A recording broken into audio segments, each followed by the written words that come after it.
Going out of job. When you go out of job, when you become jobless, or when you go out of business, you enter in the low phase of your life. Going out of job or out of business is indeed the low tide of the ocean. When the tide is low, the ocean does not give up. It goes with the flow. It is not rebelling. It is not upset. It simply goes with the flow because it is fully aware that after a while the tide is going to go high. When you go out of job, the first thing that comes to your mind is, now what? The mind is in play. The mind is ruling you, and the mind is a dangerous master. The mind is not willing to rest. The very nature of the mind is being restless. And so you become restless because you are not in touch with your consciousness. You are being totally ruled by your mind. Whatever the mind desires, you run behind it. The chase continues, and so does the depression when you are struck with failures after failures. The mind is either in the past or in the future.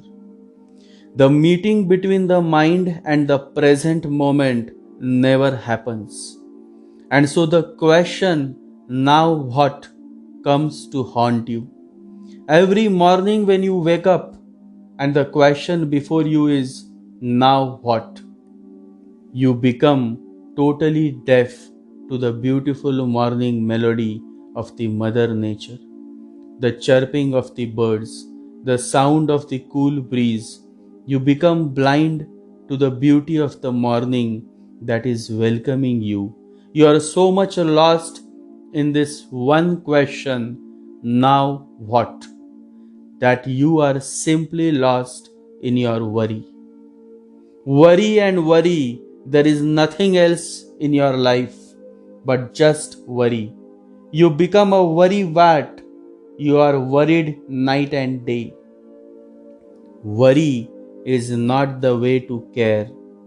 Worry is very destructive. Joshua was also a man who always used to worry. He worried day and night. How am I going to pay next month's bill? The economic situation is terrible. How will I survive? Then one day, Joshua's aunt died and he inherited $1,000,000. Eventually, he bought a new home, the most lavish furniture, and a luxury car. The world seemed like a cozy place. One day, when a neighbor visited Joshua's wife, he noticed Joshua sitting alone in his room and moaning like a wounded animal. "What's wrong with Joshua?" inquired the neighbor. "Is he ill?" Joshua's wife gave a knowing smile and she said, "Not really, except Joshua is worried that he has nothing to worry about." When you have nothing to worry about, that too creates worry. Your mind has become so mechanically used to worrying that if you have nothing to worry about, you will worry about this.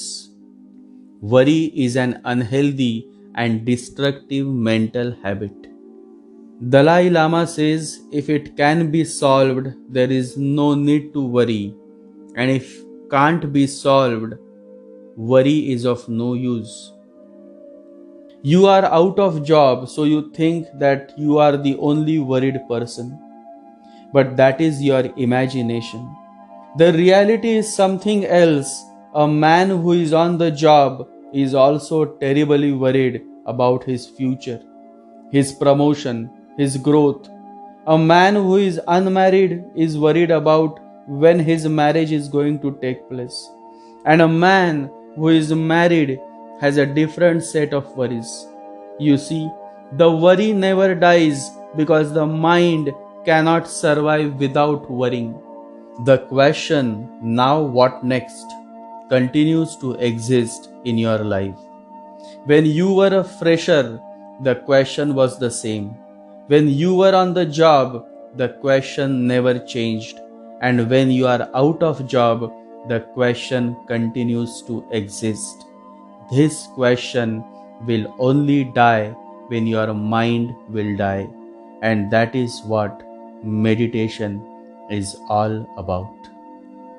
The master says meditation is not a solution of any problem. It solves nothing. It simply helps you to get rid of the mind, the problem creator. It simply helps you to slip out of the mind like a snake slips out of the old skin. The mind cannot live without worries. Why? Because worries are the food, the nourishment for the mind. Whenever the mind sees that something is happening and you may get out of worrying, the mind pulls you back and creates new worries, absurd worries, because without worries, the mind cannot exist. Buddha is a state of meditation, and meditation is a state of being mindless. There is no mind, no mirror. And this is the ultimate stage of a yogi. The question is how to silence the mind. The real question is how to overcome the mind. Trying to silence the mind is meaningless. It is just like saying a healthy disease. It makes no sense. How can there be a disease that is healthy? A disease is a disease, and health is the absence of disease. There is nothing like a silent mind. When silence is there, there is no mind. When mind is there, there is no silence. Mind as such is the disturbance, the disease. Meditation is the state of no mind, not of a silent mind, not of a healthy mind, not of a concentrated mind. No, meditation is the state of no mind, no society within you, no conditioning within you, just you with your pure consciousness. How to find a way out? And the answer is found in the message of the Sufis. Sufism is beautiful. It thrives, lives, and breathes through the heart. There is no mind. And so expressing the beauty of Sufism is beyond the power of words. The essence of Sufism is felt through the message that Sufism shares. And the message is, live each moment as if you were going to die the next. And then there will be a great intensity and a great passion. You will be aflame with life. Leave everything to existence. Leave everything to the whole. Just see this infinite existence is going so perfectly well. The energy that takes care of millions of stars can also take care of you. You need not worry. You don't have to carry the burden on your head. You can trust. And just a few experiences of trust, and then you will never get caught in the old trap again, because you will know things are being taken care of. The spiritual master Paramahansa Yogananda says, live quietly in the moment and see the beauty of all before you. The future will take care of itself. You just have to live in the moment. You just have to ensure that you are able to be here and now.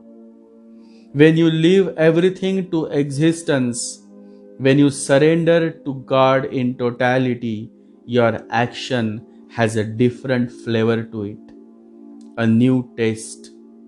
You become very active, but it is no longer your activity. Now existence acts through you. You become connected with the present and it starts flowing through you. Something great is going to happen, but it will not be your doing. He will be the doer. He will be the doer, and you will remain utterly relaxed without a worry. Rumi says, try something different. Surrender.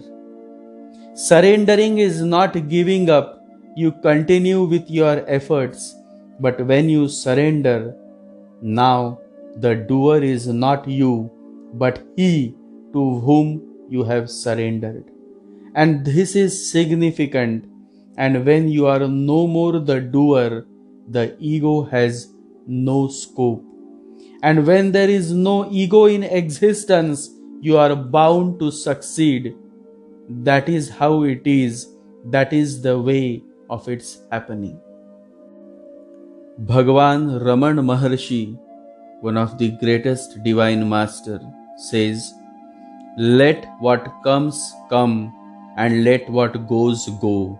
Why do you worry? Don't give up.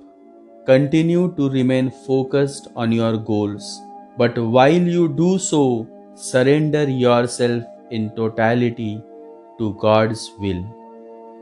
This is the way, the ultimate way to experience bliss, peace, and joy in your life. Open up. Always remember, God comes to a man who remains open and not closed. Open up, be open to blessings. In every circumstances, don't give up, just surrender. Being out of job or out of business will no more worry you when your journey towards getting out of mind begins. It is only when you overcome your mind and not control that there is a possibility for you to reach your heart. And your heart is beautiful. Your heart knows the way. Run in that direction. The solution to all your miseries and problems is not to be found by logic, which the mind thrives upon, but by your unwavering faith that dwells in your heart. The only lasting beauty is the beauty of the heart. Stop worrying and keep walking. As you start to walk out on the way appears. Surrender to what is. Let go of what was. Have faith in what will be. The principal part of faith is patience. Be patient because good things take time. The moon takes time to become full. The lovers of God never run out of patience, for they know that time is needed for the moon to become full. Let there be more faith and patience. Walk by faith, not by sight.